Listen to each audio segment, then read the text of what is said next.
ಸರ ನಮಸ್ಕಾರ ಸರ್. ಇದು ಯಾವ ಬೆಳೆ ರೀ? ಇದು ಹೆಸರು ಬೆಳೆ ಸರ್. ಯಾವ ಊರು ನಿಮ್ಮದು? ನಮ್ದು ಕುರುಡಿ ಸರ್, ರೋಣ ತಾಲೂಕು. ಹ್ಞೂ ರೀ. ನಿಮ್ಮ ಹೆಸರು? ನಮ್ಮ ಹೆಸರು ಬಸವರಾಜ ಐನಗೌಡ್ರ ಅಂತ. ಹ್ಞೂ ರೀ. ಸರ್ ನಾವು ಇದಕ್ಕೆ ಏನು ಉಪಯೋಗಿಸಿರಿ? ಇದಕ್ಕೆ RPS ಯೂಸ್ ಮಾಡಿವಿ ಸರ್ ನಾವು. ಹ್ಞೂ ರೀ. ಇದರಿಂದ ನಮ್ಗೆ ಭಾಳ ಚಲೋ ಆಗೈತ್ರಿ. ಹ್ಞೂ ರೀ. ಮತ್ತು ಹೊಳ್ಳಿ ನಮ್ಮ ಹೊಲ ಈ ಥರ ಇದು ಕರ್ಕಿ ಹೊಲ ರೀ ಇದು. ಹ್ಞೂ ರೀ. ಇದ್ರೊಳಗೆ ಇಷ್ಟು ಒಮ್ಮೆ ನಾವು ಬೆಳೆದ್ ನೋಡೇ ಇಲ್ಲ ಒಟ್ಟ. ಇದು ಏನೈತಲ್ರಿ ಕರಿಕಿ. ಹ್ಞೂ ರೀ. ಎಲ್ಲ ಒಟ್ಟ ಬೆಳೆಸೇ ಕುಡಿತಿಲ್ರಿ. ಹ್ಞೂ ರೀ. ಈ ನಮೂನಿ ಕುಂತಲ್ರಿ ಫಸ್ಟ್ ಟೈಮ್ ರೀ ಇದನ್ನ ಬೀಜೋಪಚಾರ ಮಾಡಿ ಅಷ್ಟ ಬಿತ್ತೇನ್ರಿ ಇದಕ್ಕೆ. ಹ್ಞೂ ರೀ. ಗೊಬ್ಬರ ಹಾಕಿಲ್ಲ, ಏನು ನಾವು ಎಡಿ ಹೊಡೆದಿಲ್ಲ, ಕಸ ತೆಗೆದಿಲ್ಲ, ಏನು ಮಾಡಿಲ್ರಿ ಇದಕ್ಕೆ. ಹ್ಞೂ ರೀ.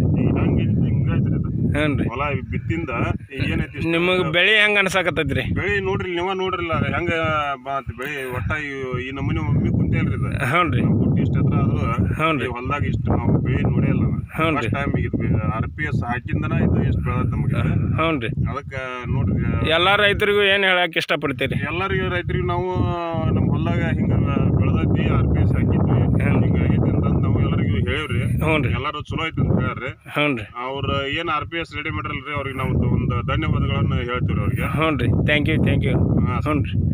ಯಾಕಂದ್ರೆ ಒಳ್ಳೆ ರಿಸಲ್ಟ್ ಐತಿ ಸರ್ ಇದು ಈ ಹೊಲ ನಿಮ್ಮ ಮಗ್ಳ ಹೊಲ ಒಂದ ದಿವಸ ಬಿತ್ತಿರಲ್ಲ? ಇದು ಮಗ್ಲು ಇದು ಅದು ಒಂದ ದಿವಸ ನೋಡ್ರಿ. ಹ್ಞೂ ರೀ. ಆದ್ರೆ ಆ ಹೆಸರ ಬೇರೆ ಐತಿ, ಈ ಹೆಸರ ಬೇರೆ ಐತಿ. ನೋಡ್ರಲ್ಲ ನೀವು ಕಣ್ಣಿ ಕಾಣುತ್ತೆ ನಿಮ್ಗೆ. ನೋಡ್ರಿ, ಅದು ಬೇರೆ ಐತಿ, ನಮ್ದ ಬೇರೆ ಐತ್ರಿ. ಹ್ಞೂ ರೀ. ಆಯ್ತು. ಓಕೆ, ನಮಸ್ಕಾರ.